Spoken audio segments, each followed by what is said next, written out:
sisters and this and that. Right. And they were like, what? So it's also what we did for our community. Yes, love that, love that. Yeah, I think it's that we definitely have a responsibility, and I think I think we're at a time right now. It's all about inclusion. You have to Me Too movement. It's it's all about where are those other people that we don't see. Where are those? How are we including everybody? I had the opportunity of doing I took part in a 72-hour film challenge where it was all women. And honestly, looking around that, and I was just like seeing our set. Yeah, as you're saying, I mean, like it was amazing, and I'm like, it was so uplifting, and I'm sure if we'd been longer than 72 hours, there would have been you're on the set. But we're in an important time to really reach out to those women, those gaffers, or that bring everyone on board. Yes. It's about commitment. I mean, because we have these ideas, but I think once we start bringing other people on board, or when money people get involved, we get to a place where we allow them to change our vision. Exactly. And so I think it's really about, yes, this is a great time. We're all aware and whatever, but we'll get to a certain point, and then the script will flip, and it's because, this person is put in this amount of money, and so I think it's really about doing what you say and meaning it, and so if we're here and if it's about making this change, we really have to be committed to making this change, because we're dealing with a system that's very old, and nepotism and all of those things are very much a part of the movie industry. I mean, all industries, but the movie industry in particular. It all sounds good, but when you start to get to a higher level, it is what it is until we can change that, and that comes with commitment. So we just have to stay committed to, if I'm doing something, I want to bring my sisters along. Yes. And really, really standing on that. I'm just going to say really quickly, because I don't know a lot about women in film. I really don't, because I come from theater. No, but in your background too. I mean, I've worked in theater too, and if you look behind the sets, stage managers, same thing, same story. So what I was going to tap on is in my Michelle mentioned nepotism, and I know that to be true in the theater, but also there are unions in the theater, and there's different, and the same people get called. They can move from this show, and the whole club will go to the next show. So as everyone is speaking, and I heard the word inclusion and commitment, my thought was, maybe we need to, if there's not already, have a female film organization where there's women, and we hire the women. We have a roster of all the videographers and the photographers and the lighting. And then we have our own pool to work from, and then we can include one another that way. And maybe that's where it needs to begin. And this is the beginning for it. Maybe we'll come together, and I say maybe, a big maybe, and a big hope that we come together and there's an organization that's formed specifically for that purpose. Allison, sounds like you're signing up for that.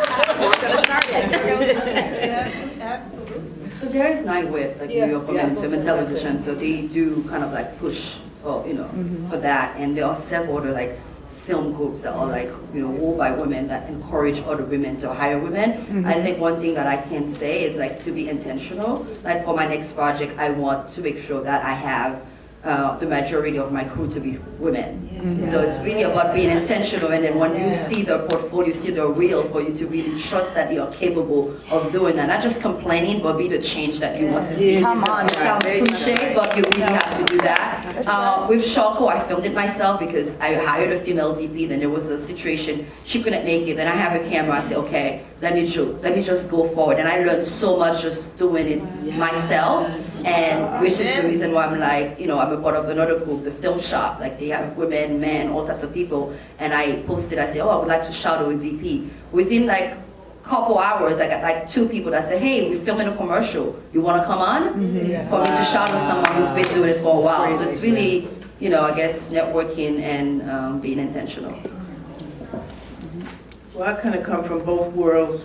but I raised a lighting designer, a female lighting designer. Come on now. And she graduated from North Carolina Central, and she's running a shop right now in North Carolina. But she called me one day and she said, "Mommy, I'm on my way to Detroit and I'm going to a baseball game." And I said, "A baseball game? What the heck?" She said, "Yeah, but all the crew is going and I gotta go." And it's part of that, it feels foreign, and she felt out of place. But I said, "Girl, get in your car, get going. And find something to talk to them about, because you need that job." And they're also looking for that kind, and she, all white males. And she was the only black female, and she's handling it. But it's not easy. You know, it's not easy. So it's, you know, to get that kind of camaraderie among us. I work for a company called the Negro Ensemble Company. Some of the best days of my life, because all of us were doing everything, from raising the money, to working in the box office, to working backstage, to being on stage and everything. It was like you said, it was a moment in time when the money went away. You know, now it's a little bit different, but it was a beautiful time. And if we could create that again, it'd be wonderful. You know, it's so interesting. I was just about to ask, as closing, because we've got to close out. As closing, what does Black Girl Magic mean to you? And you kind of, you framed that up real nicely. Because we do everything. But if you all could just share real quickly, what does Black Girl Magic mean to you in a sentence or two? Well. And you just go ahead, count every single one of you guys. Answer that question. So just take the mic and just go ahead and pass it down. Well, you know, as Randy said, when we were talking, it was just about wanting to share experiences that he felt the community was lacking. Initially, the idea was to bring together a panel of Black women, the Black women of Broadway. And so the magic for me is the fact that I'm able to take all of my years of experience of being in an industry and share it with people to impact upon people and hopefully to inspire and encourage. I think that that's my magic that I give to the world. Fantastic. I would say something similar when I think of magic. You know how if you've ever been to a magic show, how it takes you by.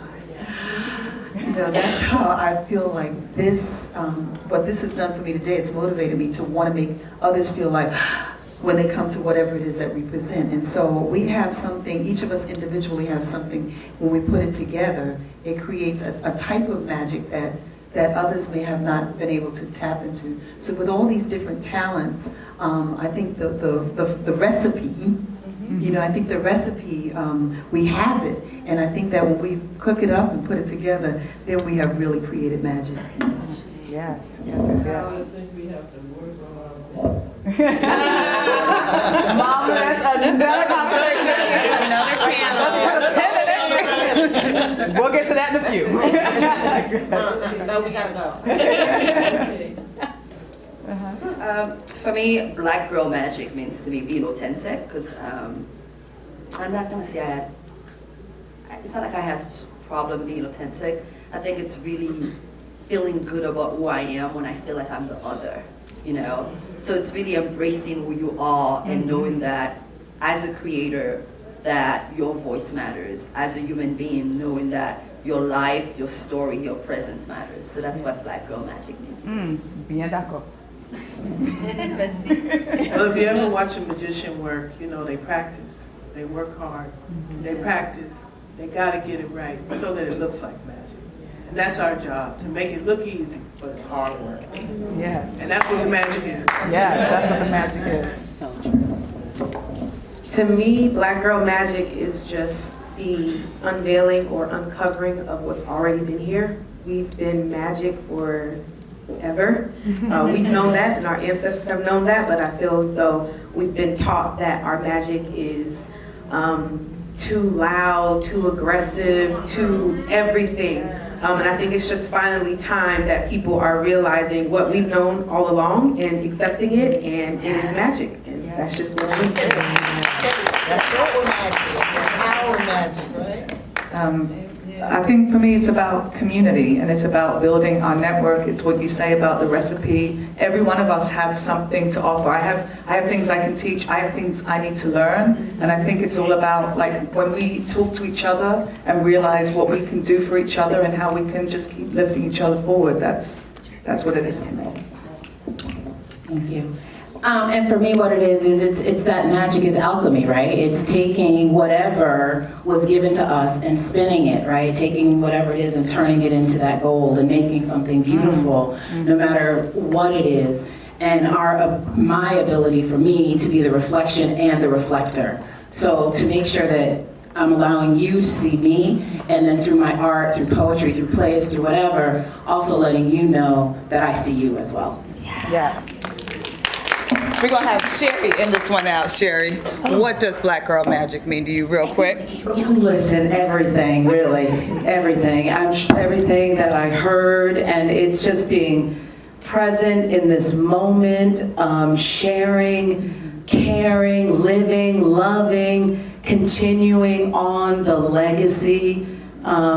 I just feel really inspired. I just feel I couldn't wait to rub up and get some Black Girl Magic rub. And that's really the way I feel right now. I just feel close.